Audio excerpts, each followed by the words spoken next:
Há um ambiente propício para pregar essa palavra hoje pela manhã.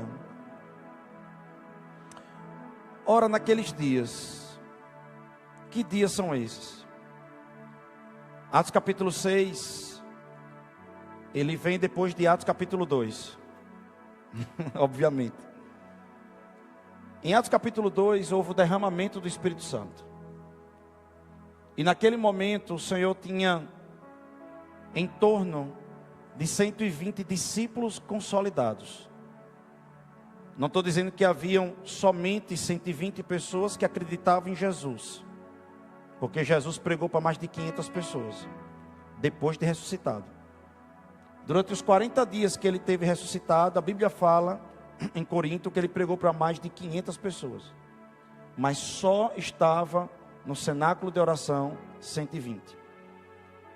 E Jesus, ele foi atrás de todos que ele poderia entender que tinha que estar naquele momento, mas só 120, 380 pessoas decidiram não estar. Ou seja, 75% não aceitaram o convite de Jesus, mesmo acreditando em Jesus. Então, a gente entende que a convocação que o Espírito faz, nem todo mundo se submete. Chamando ele está, mas nem todos correspondem. Ele diz que convidou, mas muitos não vieram. Amém? E aí a Bíblia diz que houve um derramamento do Espírito. E naquele tempo ali, 3.000 pessoas, ou quase 3.000 pessoas se achegaram. Então agora a igreja já estava com mais ou menos, estou dando só um número aqui, de 3.120 pessoas. Não só um número. E a Bíblia diz que aquelas quase 3.000 pessoas já entraram na doutrina dos apóstolos, na comunhão, na pregação. Estou só fazendo uma revisão com vocês. Então a igreja ali estava crescendo.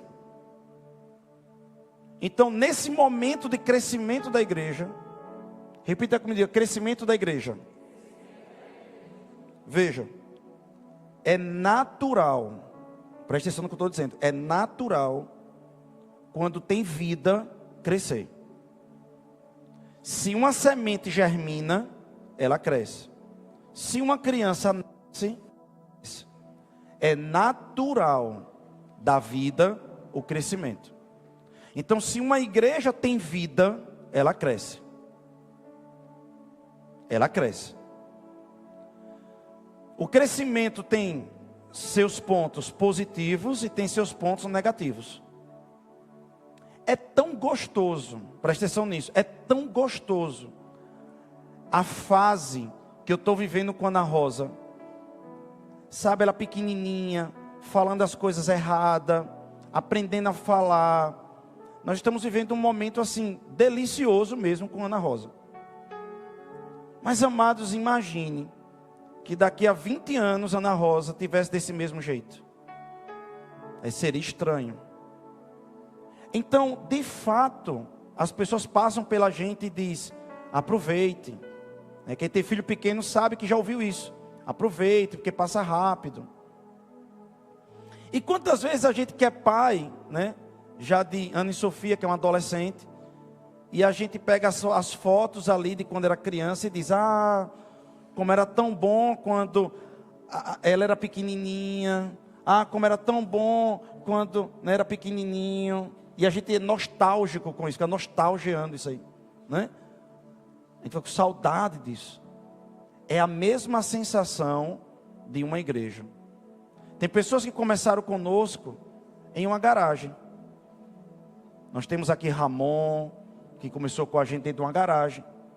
Era pequenininho, 7 pessoas, 10, 12. É natural que a gente tivesse um contato maior. Concorda comigo? É natural. Agora, a gente tem que fazer uma opção na nossa vida. Eu estou criando Ana Rosa para mim? Eu estou criando Ana Rosa para ser um chaveiro meu, um domínio meu? Ou eu estou criando Ana Rosa para ela crescer, frutificar, ser enviada para o mundo mesmo, como a Bíblia diz, para povoar o mundo? como lanças, como flechas lançadas. Eu vou ter uma proposta egoísta com Ana Rosa, ou eu vou ter uma proposta de multiplicação em Ana Rosa? Eu vou ter uma proposta de idolatria com Ana Rosa, ou eu vou ter uma proposta de generosidade com Ana Rosa? Essa é a pergunta. É a mesma sensação nossa, que às vezes é muito bom a gente lembrar. A gente se encontra com os meninos aqui, que a gente começou a igreja, e diz: rapaz, naquele tempo, há 9 anos atrás, a gente fazia isso, fazia aquilo. Só que o crescimento da igreja favorece tantas quantas outras coisas. Numa igreja que cresce, numa mega igreja, nós temos mais conexões, mais poder de evangelização, mais talentos, mais capacidade de articulação, mais organismos para poder influenciar. Aí a gente vai preferir um ambiente pequeno ou um ambiente grande. Às vezes tem pessoas que não conseguem se adaptar em um ambiente grande. A pessoa pode dizer bem assim: olha, eu não gosto muito de igreja grande, eu gosto de igreja pequena. Mas você não pode, numa igreja pequena, também ter expectativa de coisas grandes. Vocês estão conseguindo entender? Nada errado. Eu só não posso criar expectativas falsas. Eu só não posso estar numa igreja pequena exigindo que a minha igreja pequena tenha coisa de igreja grande. Eu também não posso estar numa igreja grande exigindo tudo que uma igreja pequena tenha. Até porque a gente precisa agora assumir responsabilidades. Quando a gente cresce, a gente tem que assumir responsabilidades. Nós vamos entendendo o que a palavra quer falar. Então ele diz: naqueles dias quais? De crescimento da igreja, multiplicando-se o número dos discípulos, não multiplicando o número dos líderes, está multiplicando o número das ovelhas e não dos pastores. O crescimento de pastores é inversamente proporcional sempre. Os campos estão brancos, os ceifeiros são poucos. Tem mais campo do que ceifeiro, tem mais ovelha do que pastor.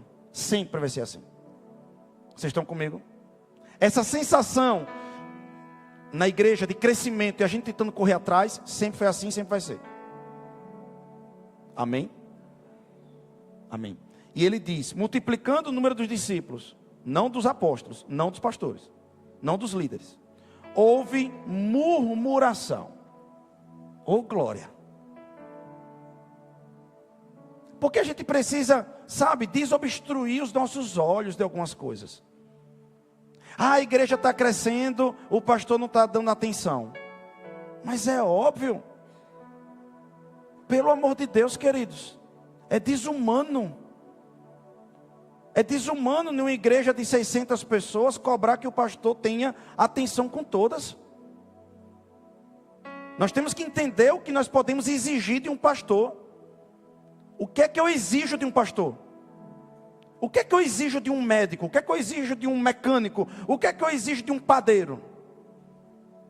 Nós temos que entender se é razoável, proporcional o que nós estamos exigindo um dos outros.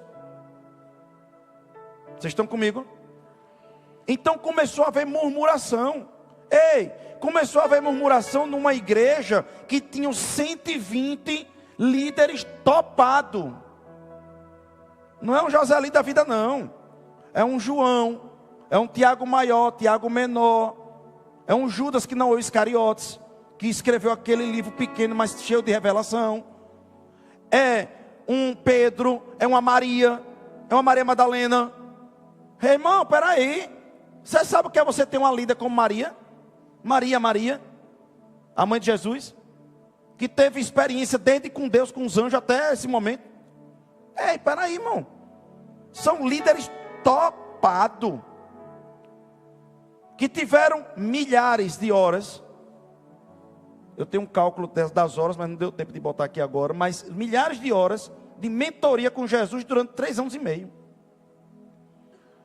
Multiplique 3 anos e meio, por dias e por horas. Foi a quantidade de tempo que Jesus teve com ele.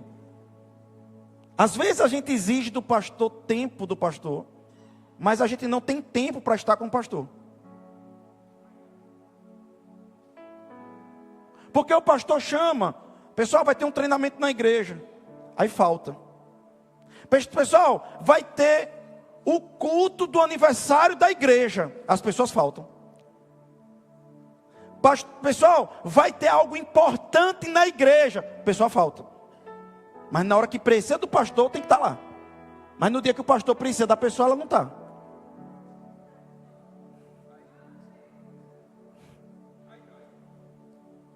A igreja gasta um dinheiro de Torá para trazer pessoas preparadas. Se prepara com a intercessão para criar um ambiente para qualquer cão sair de perto. Sabe que a pessoa precisa daquela palavra, mas não vem.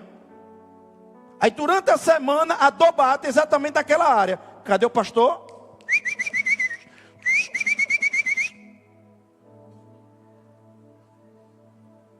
Não, porque a agenda não dá, porque são daqui a 3 semanas que vai conseguir. Mas esse pastor não está dando atenção para a gente. Lógico, está dando atenção para um bocado de gente que já está na fila. Ou como é? Durante 9 anos nessa cidade, são poucos os almoços que eu tive, que eu não estava resolvendo coisa da igreja. Poucos jantares que eu tive, que eu não estava resolvendo coisa da igreja. Você sabe como é consumido o dia de um pastor? Quem anda comigo do meu lado sabe. Quantas pessoas a gente atende que na hora H não está perto? Quantas pessoas a gente atende e nós lutamos com a nossa alma? Porque o diabo vem forte dizendo, não vale a pena. Não vale a pena perder o tempo dos seus filhos para estar gastando com pessoas que muitas vezes viram as costas. Mas o que é mais fácil? Ficar mandando mensagem para o pastor, olha, porque tem pessoas saindo da igreja. Olha, tem pessoas saindo da igreja porque tem visto coisas na igreja. Que coisas? Não, na vida de irmão. Você está na igreja para ver a vida de irmão ou ver Jesus?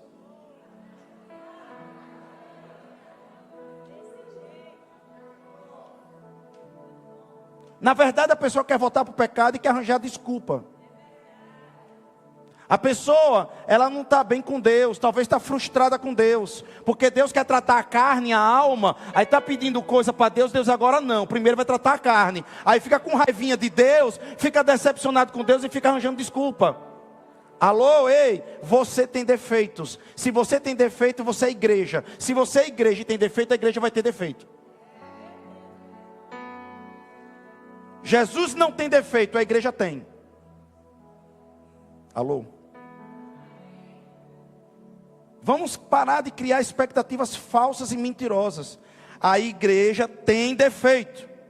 Agora o defeito não pode ser institucionalizado. Daqui a pouco eu vou tratar sobre isso. Não estou aqui fazendo uma pregação e nem estou ministrando para passar a mão na cabeça de erro. Não. O que eu estou dizendo é que na comunidade da igreja vai ter erro. Agora, a igreja tem que seguir princípios perfeitos. Então, os princípios, elas são norteadores, e nós estamos correndo atrás dos princípios. Amém ou não amém? Beleza.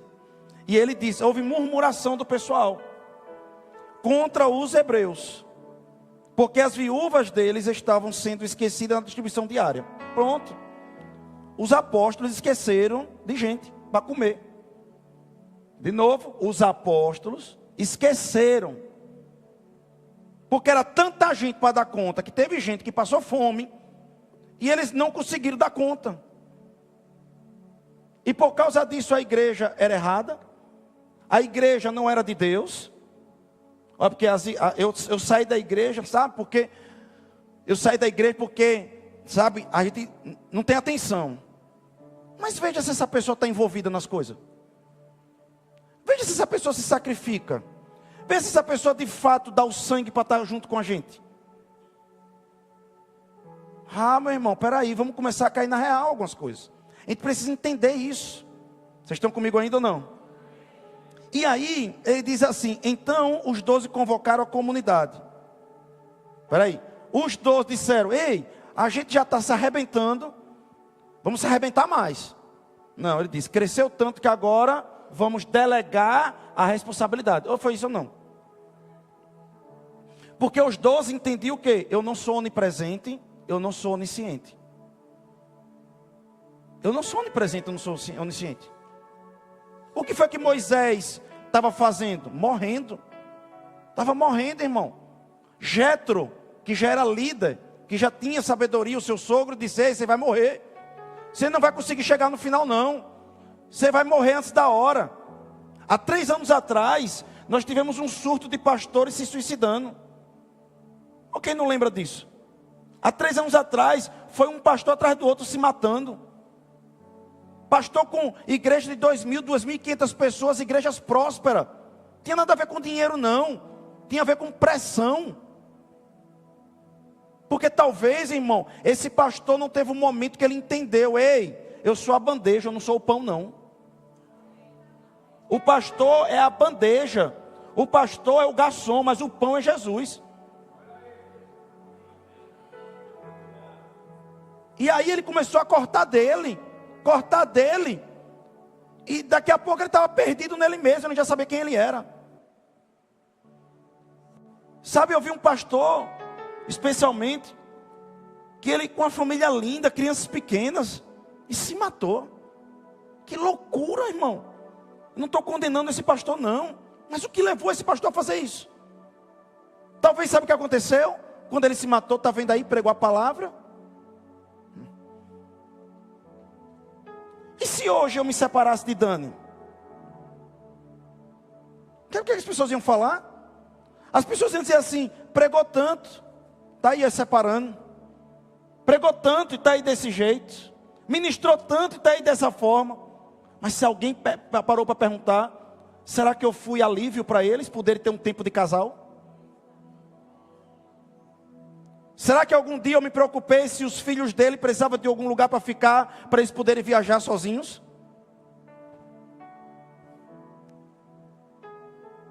Vocês estão comigo nessa manhã, não? Ei, irmão, peraí.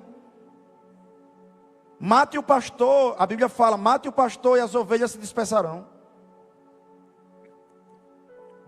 Eu não estou falando de pastor safado, pastor bandido, pilantra, vagabundo. Eu estou falando de pastor sério, que muitas vezes desiste da caminhada, desiste do caminho.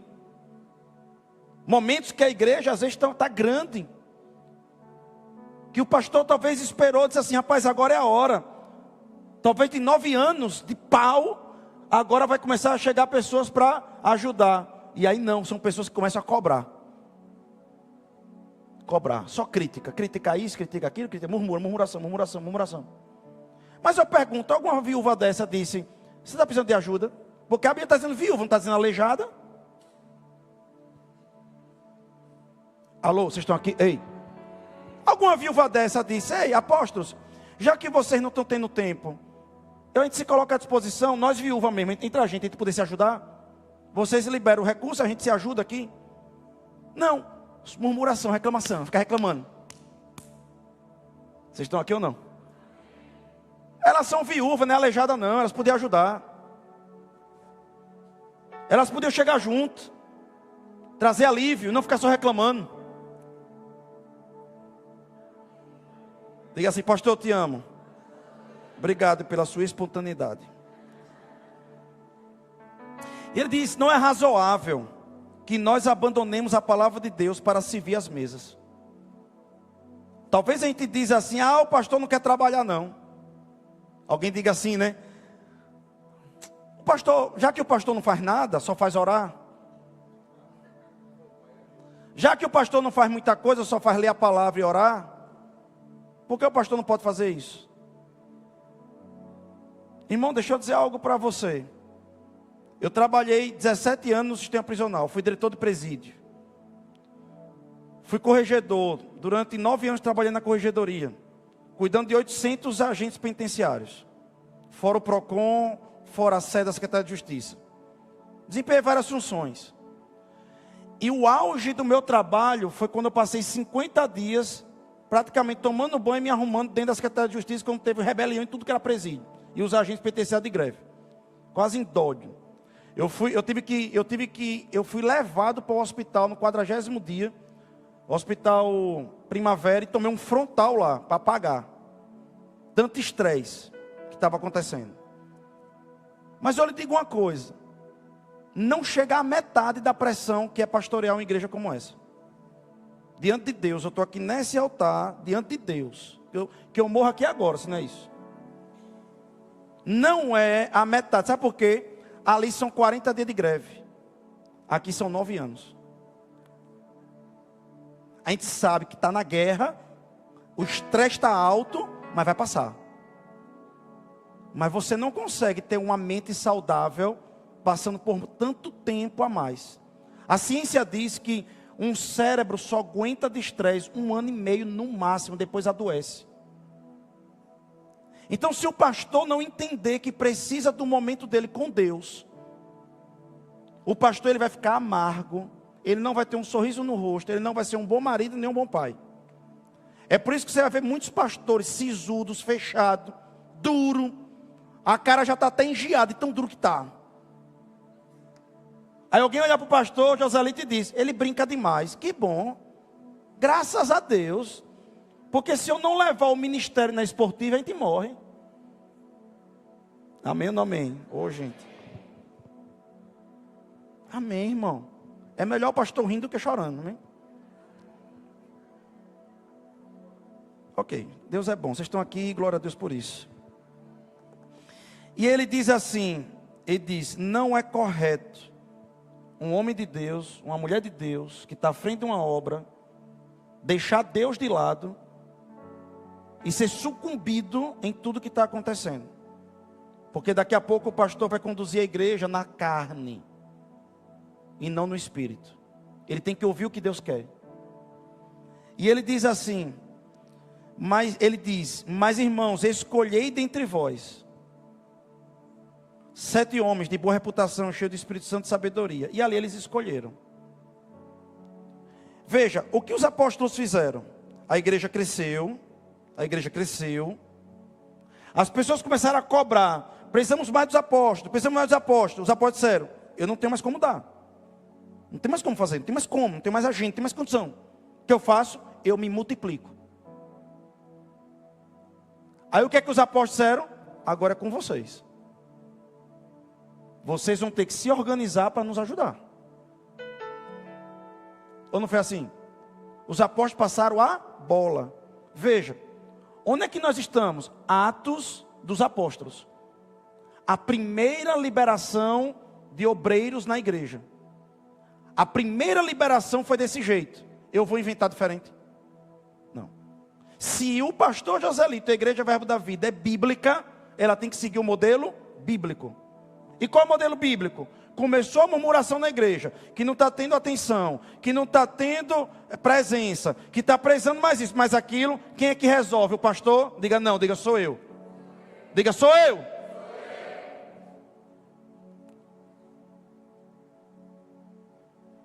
Conseguiu entender isso? Porque as pessoas dizem: a igreja não está vendo isso não. Diga: eu sou a igreja. Aí eu pergunto a você: você está vendo? Então resolva. O pastor não tem como visitar todo mundo, apesar de visitar. Orar por todo mundo, apesar de orar. Dar atenção para todo mundo, apesar de dar. E qual é o modelo de Jesus? Vamos para Jesus? Vamos para Jesus? Jesus é Jesus, amém, amado? Bom, se Jesus não conseguiu, que dirá a gente, né, irmão? Pelo amor de Deus, né? Jesus deu atenção plena a todos que se aproximavam dele? Diga não. Diga não, diga não. Atenção plena. Ele deu atenção para quem? Diga para os 12. Mas ele teve tempo para Nicodemos. Diga assim. Nicodemos foi que hora? De noite, falar com ele.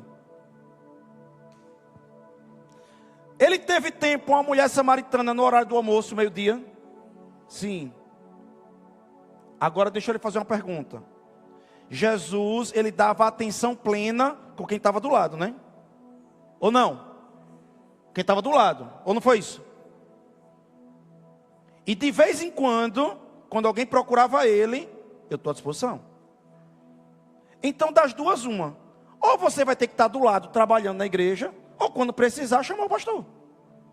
Agora cobrar do pastor que tem que adivinhar que você não está bem. Cobrar do pastor sair da igreja e o pastor não veio atrás de mim. E doidice é essa? Que irresponsabilidade da bexiga é essa? É isso mesmo, diga aí. É que maluquice. Aí imagine que vire moda. Quero chamar a atenção do pastor, saio da igreja. Aí o pastor vai atrás de um, vai atrás de outro, vai atrás de outro. Morreu o pastor.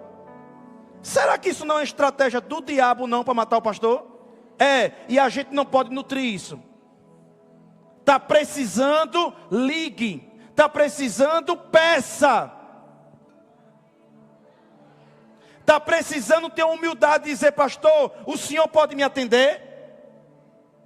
Agora o pastor é Deus. Nem Jesus em carne, nas suas limitações carnais, conseguiu fazer isso, irmão. Ou não é a gente que está debaixo de pressão do diabo e fica criando mentira na cabeça? E ainda fica disseminando facção em outros irmãos. Obra da carne. Obra da carne, irmão. Está errado. É satânico. Lúcifer fez isso no céu. Dividiu pessoas com murmuração. É diabo, irmão.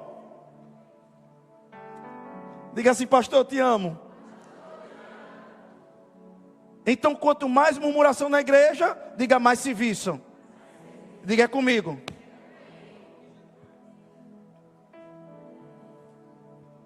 Ô glória. Deus é bom, não é? Então, como é que eu posso ajudar?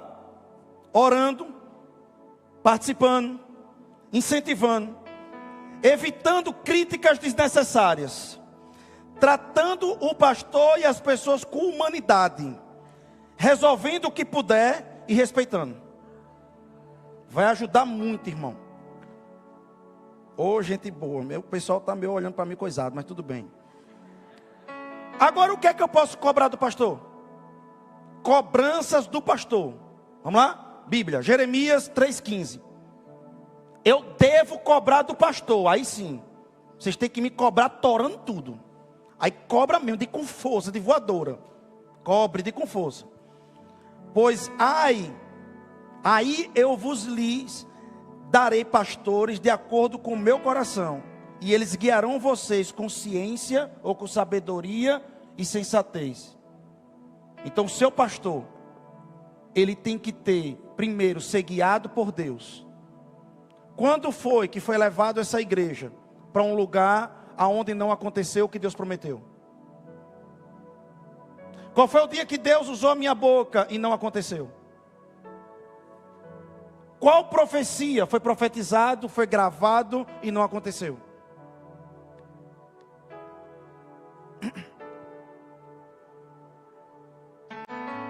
O pastor da Verbo da Vida, ele tem sabedoria? Não, vocês que não precisam falar para mim não. O pastor da Verbo da Vida, ele prega a palavra com sabedoria? Primeira cobrança. Ele fica subindo no altar para ficar derramando as pitangas, dando ataque de pelanca. Vocês estão aqui? Tratando todo mundo com chute, com ignorância. Então é isso que nós temos que cobrar. Cobrar do pastor. Salmos 23, 2. Outra cobrança do pastor. Outra cobrança. Nós temos que cobrar do pastor. Bíblia. Ele me faz, quem? O Senhor é meu pastor e nada me faltará. Então está falando de pastor. Eu sei que está falando de Deus, mas se Deus é o pastor supremo, nós temos que copiar ele. Então o pastor, ele me faz repousar em pastos verdejantes. Leva-me para junto de águas de descanso. Vamos lá? Qual é o pasto? A igreja. Aqui é um pasto. O pastor permite ficar com fofocaiada dentro da igreja?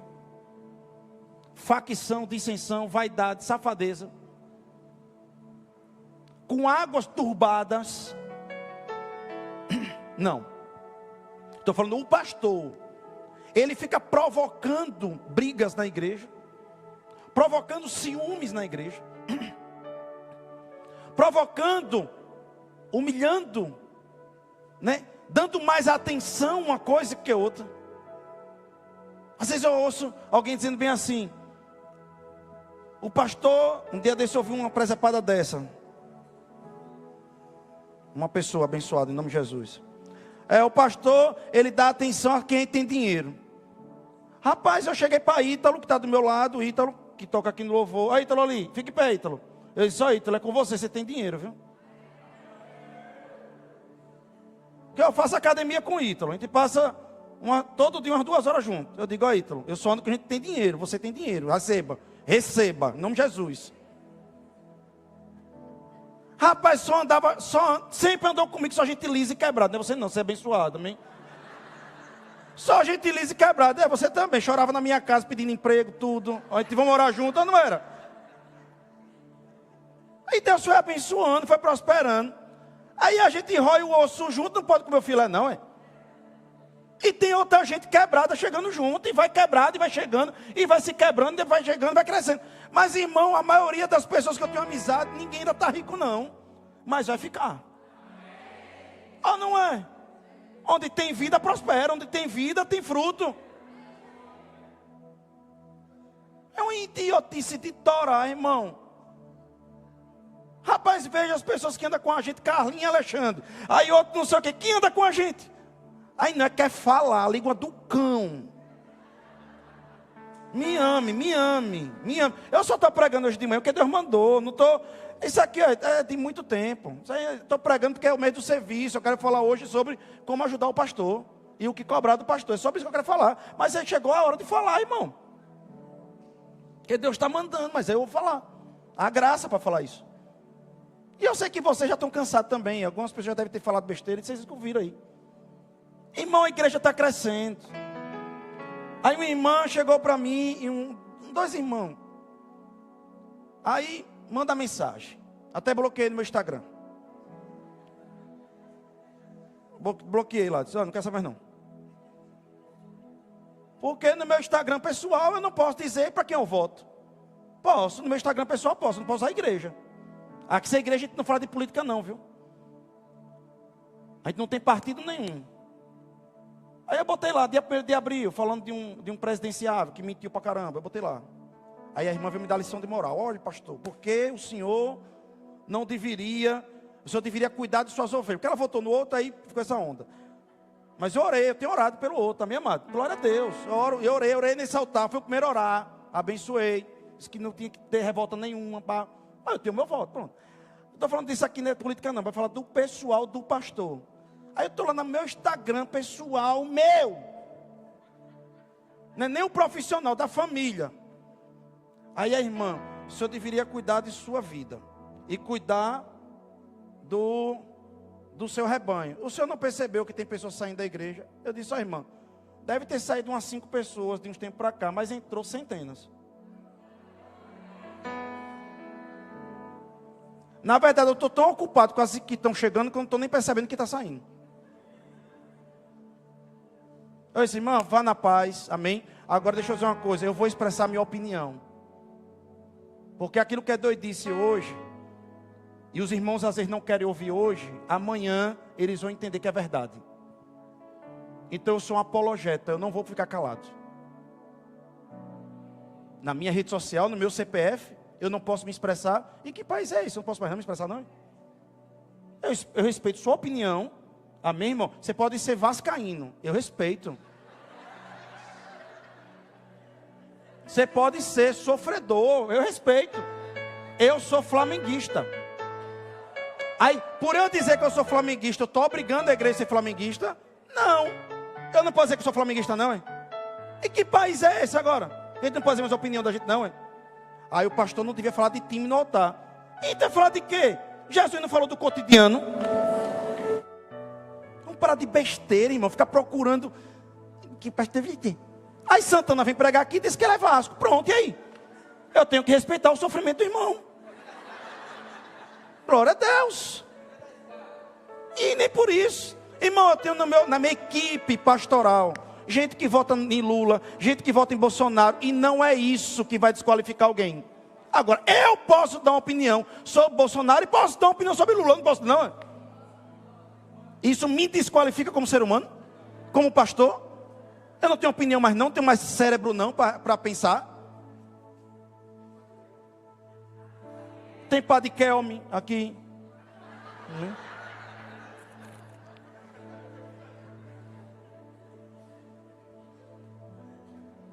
Vocês estão aqui ou não? Vamos chegar lá, viu, amado? Rapidinho. Então o pastor, ele tem que lutar pela unidade da igreja. Águas tranquilas. O que é que um pastor tem que lutar? Pela unidade da igreja, pela paz dentro da igreja. Vocês estão aqui ou não? Você não vai ver na nossa igreja facção, dissensão, briga por cargo, briga por vaidade. Eu não permito isso perto da gente. Quando eu percebo que alguém está com uma vaidadezinha demais, eu pego um alfinete e digo, tss. Porque eu não sou assim. Você não me vê com fominha de altar? Eu boto os meninos para pregar aqui, para crescer. Mas não é assim. Tem pastor que prega no culto de jovem, no culto de mulher. É assim, eu conheço pastor que é assim. Prega até no culto das mulheres. Eu digo, pelo amor de Deus, pastor. Ele pode até ter uma palavra para as mulheres, mas todo culto de mulher tem que pregar o pastor, doido, né? Não, irmão. Aqui quem prega para os adolescentes é os adolescentes. Quem prega para os jovens são os jovens. Quem prega para as mulheres é as mulheres. Quem prega para os homens é outra gente. É todo mundo pregando, todo mundo brilhando. Eu sou o quê? Uma liga só. Eu só sou uma liga. Você sabe o que é que o pastor é? O pastor é, eu na minha cabeça, eu entendo. É o seguinte, tem a brita, tem a areia, tem o cimento. Se juntar tudo, não pega. O pastor quer a água. Ele vai tentar ligar ali. Não, pô, peraí, a brita você quer dura demais, mas se junta com isso aqui, vamos, não. Vamos fazer aqui, bora, vamos fazer aqui, bora. Não, pai, perdoa, irmão, vamos, bora, vamos indo. É o pastor isso aqui, irmão. Trazer tranquilidade, paz, harmonia. E fazer avançar, pastos verdejantes. Ou seja, tranquilidade, mas avançando. Peraí, nós estamos no mesmo lugar que estávamos alguns anos atrás? Nós estamos no mesmo lugar que há 2 meses a gente estava atrás? Não, você não percebe não que você está numa igreja em movimento, crescendo? É o papel da gente, irmão. Ô, gente, me ajude. É o papel da gente, irmão. A gente está hoje com uma ONG atuando aí. Foi 4 anos de estudo. Hoje a gente cuida de quase 200 famílias, irmão. Talvez você nem sabe que sua igreja faz tanta coisa. A gente está lutando agora para trazer uma universidade para Itabaiana. Aí eu falei isso alguns anos atrás. O povo ficou com a cara de doido. Ficou assim, vai acontecer mesmo. Agora a gente tem uma credibilidade maior. Liguei essa semana para uma pessoa, disse assim, olha, eu queria falar com a direção lá da Oral Roberts. Aí a irmã falou bem assim para mim, que ela é tradutora em inglês, né? Ela disse, rapaz, pastor, eu já sabia que o senhor tinha fé e era doido. Agora eu tenho certeza. Eu disse, porque está para acontecer uma X situação aqui, tal, eu estava querendo trazer a universidade para cá. Vê se você consegue ir falar com eles, lá que eu tenho uma proposta. Aí você acha que eu estou querendo trazer uma escola, que nós já estamos com um projeto piloto de uma escola, a gente está trazendo isso, trazendo aquilo, para quem? É para arranjar emprego para os irmãos, rapaz. É para botar professor da gente para ensinar, é para trazer recurso, economia, Ei, o que a gente vai fazer, irmão? Aí não, vamos prender o pastor aqui, porque não me deu bom dia, vai se lascar. Vai se lascar, irmão. Pelo amor de Deus, e me ame, eu sou isso aqui mesmo, meu amado. Me ame. Cada um tem um pastor que merece. Você merece é eu mesmo, meu amado, pronto. Pelo amor de Deus, irmão, vamos matar o diabo na gente. É uma cultura de coitadinho o brasileiro tem. É uma cultura de mimimi, de precisar. Rapaz, vamos crescer. Vamos crescer, rapaz.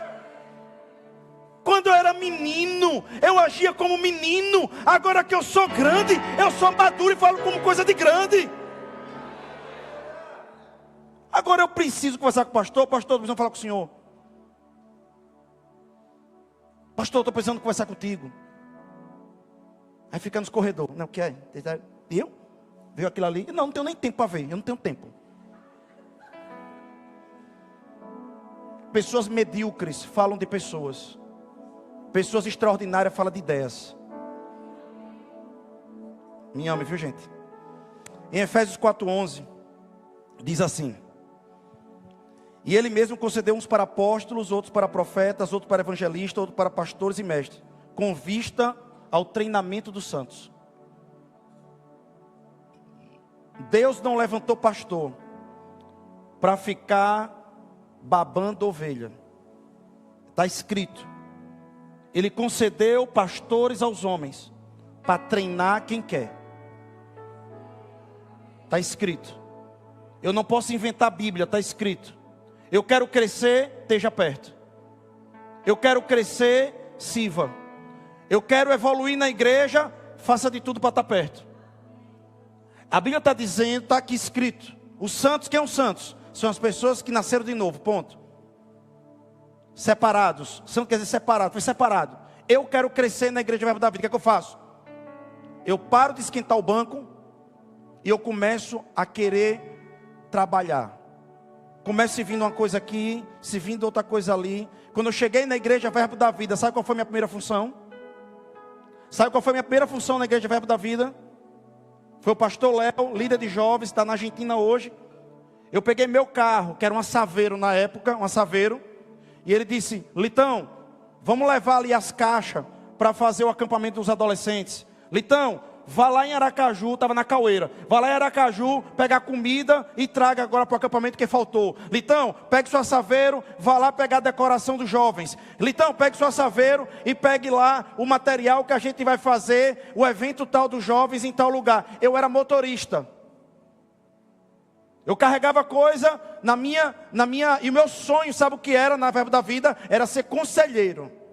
Que eu queria lidar com salvação e bater o Espírito Santo. Era isso que eu queria ser, conselheiro. Aí foi pastor Fábio que me deu a primeira oportunidade. Deixa eu dizer uma coisa. A minha primeira função foi servir com o meu carro. Está me entendendo como é? Venha desenvolver seu chamado, venha. Como? O quê? Pregando. Só que deixa eu dar o detalhe. Eu vim de uma igreja batista, em que na igreja batista eu era líder de 457 pessoas. Pastor Léo era mais novo que eu. Não tinha a experiência que eu tinha. Eu podia olhar para ele e dizer, quem é você? Mas eu me submeti a ele. Eu me submeti à unção que estava na vida dele. E eu aprendi muito. Nunca aprendi tanto com amor, ou do amor como com aquele homem. Nunca aprendi tanto sobre o fruto do Espírito como aquele homem. Vocês estão comigo? E por que eu não posso servir aos meus irmãos? Aleluia. E aí ele diz que o pastor foi levantado para o treinamento. Espera aí, você está numa igreja que treina? Você está numa igreja que tem ambientes de treinamento? Você às vezes tem tanto treinamento que nem participa. O pastor ele tem que estar pensando, como é que eu posso treinar o povo? Como é que eu posso treinar o povo nisso? Como é que eu posso treinar o povo naquilo? Como é que eu posso treinar o povo naquilo outro? É isso que ele tem que estar pensando. Treinar, levantar pessoas. Em Hebreus 13:7, estou quase chegando lá. Ele diz, lembre-se dos seus líderes, que transmitiram a palavra de Deus a vocês. Observem bem o resultado da vida que tiveram e imite a sua fé. Deixa eu lhe fazer uma pergunta. Eu faço vergonha a você? Você fica sabendo que eu estou devendo em algum lugar? Ele diz, olhe para a vida do pastor. É nisso aqui que eu quero falar de pecado institucional. Olhe para a vida do pastor. Você vê o seu pastor debaixo de fé, crendo? Ele diz, o seu pastor tem que ter uma vida correta e fé. Se o seu pastor fica murmurando, reclamando, isso não é uma vida de fé. O pastor, ele é um sonhador. O pastor é uma pessoa cheia de esperança. O pastor é uma pessoa cheia de fé. Visionário. É isso que você tem que cobrar de um pastor. Está aqui. 1 Pedro 5,2 diz, cuide do rebanho de Deus, que lhe foi confiado. Não por imposição, mas de livre e espontânea vontade. Como Deus o quer, não por causa de lucro sujo, mas com generosidade. Vou fazer uma pergunta para vocês. Quando vocês dizimam e ofertam, o pastor sabe quem é que está dando o quê? Talvez a pessoa mais rica aqui não dê R$1. E a pessoa mais humilde ou mais pobre dê mais do que um rico.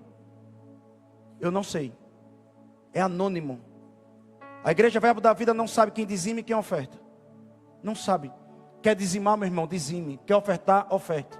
É consciência sua e adoração sua ao Senhor. Então a gente não tem nem como distinguir quem dá e quem não dá. Pergunte a Carlinha, que é a tesoureira da igreja. Quando eu cheguei lá, ela está liberada para eu perguntar quem que dizima e quem oferta aqui. Tem alguém da minha liderança que não dizima? Pergunte quando eu perguntei para ela. Débora está aqui, cadê Débora? Eu vi Débora por aqui. Débora foi tesoureira da nossa igreja. Perante Deus, diante de Deus agora. Alguma vez eu perguntei isso para você? Nunca. Não pergunto isso. Ele está dizendo, tenha um pastor sem ambição. Quando foi que eu cheguei para alguém? Pelo contrário, muitas vezes pessoas que têm posse me chamam para almoçar e eu pago a conta. Sabe para quê? Para ninguém dizer que eu estou me aproveitando de alguém. E se um irmão que tem condição financeira paga uma conta, eu faço questão de levar ele de novo para eu pagar a conta agora, já me antecipo. Para ninguém falar de mim, dizer que eu estou me aproveitando de alguém. Quando eu cheguei aqui no altar e disse, ó gente, eu estou sonhando com um carro novo. Ó gente, eu estou sonhando com um fogão novo. Eu estou orando, viu? Por um fogão novo, dando a entender. Porque eu sei que se eu fizesse isso, ia se levantar 1, 2 ou 3. Quando eu fiz isso? Nunca. 9 anos. A igreja nem direta nem indiretamente soube de qualquer necessidade nossa. Se a gente estava comendo ou não estava comendo. Nunca. Às vezes a diretoria, pastor Hértico, a diretoria, percebe uma necessidade minha e de Dani. Aí diz, vamos nos reunir, vamos lá ajudar o pastor nisso. Junta a diretoria, deliberam na diretoria e vem até a gente. E muitas vezes ele está de prova. A diretoria veio, pastor, vamos aumentar o seu salário. E eu disse, não, não é o momento. Estamos em mudança, não é o momento, estamos em reforma. Até o dia que chegaram, pastor, tem que aumentar seu salário que está baixo. Irmão, vocês têm noção disso? Não é assim não, irmão. Então a gente precisa entender que a Bíblia diz, você tenha pastores sem ambição. Sem ambição. Ninguém nunca me viu me aproximar de ninguém com intencionalidade de dinheiro. Eu sou intencional sim. Sabe o quê? Se a pessoa vai ganhar vidas. Meu irmão, se chegar na nossa igreja aqui um líder comunitário da Caixa Prego, eu vou colar nele. Sabe por quê? Sabe por quê? Porque ele é um representante de vidas. Eu quero alcançar aquelas vidas que estão com ele ali. Aí tudo bem. Eu sou fominha por vidas. Aí você vai ver. Aí eu tenho esse pecado se for fominha por vida. Se chegar um empresário aqui que tem 200 funcionários, eu colo. Mas não é pelo dinheiro. É porque eu quero alcançar os 200 funcionários. Ei, quando é que eu posso ir lá dar uma pregação lá dentro? Quando é que eu posso dar uma pregação lá? Fominha para pregar e para ministrar a palavra. Aí eu sou. Vocês estão aqui ou não? Agora você não vai me ver, sabe? Entrando na casa de alguém toda hora, porque tem condição financeira, toda hora lá em cima da casa de alguém, em cima da casa de alguém. Não vou fazer isso não. Último versículo. Pode vir o grupo de louvor. Marcos 6,34 diz: quando saiu da barca, Jesus viu uma grande multidão e teve compaixão, porque eles estavam como ovelhas sem pastor. Então começou a ensinar muitas coisas para eles. Presta atenção aqui, eu sei que é o último versículo. Talvez vocês já cansaram um pouco, mas fica comigo. É o último versículo. Mais um requisito de um pastor. Ele tem que ensinar ao povo. Quando ele viu, Jesus viu aqueles judeus, sem os rabinos, sem os líderes espirituais, o que foi que Jesus fez? Ele disse: eu sei como resolver o problema de pastoreio deles, ensinando. Então nós temos que entender que ovelha gosta de ensino e pastor gosta de ensinar. Se não tiver nesse ambiente, não é ovelha, é bode.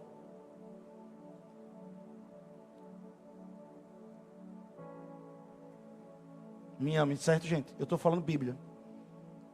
O pasto da ovelha é o ensino.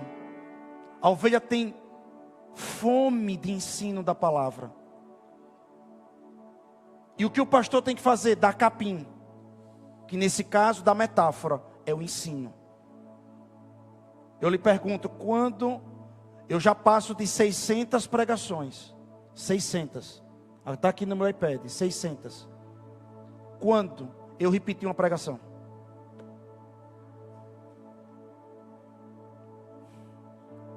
Ontem, 3 horas da manhã eu estava acordado para ministrar.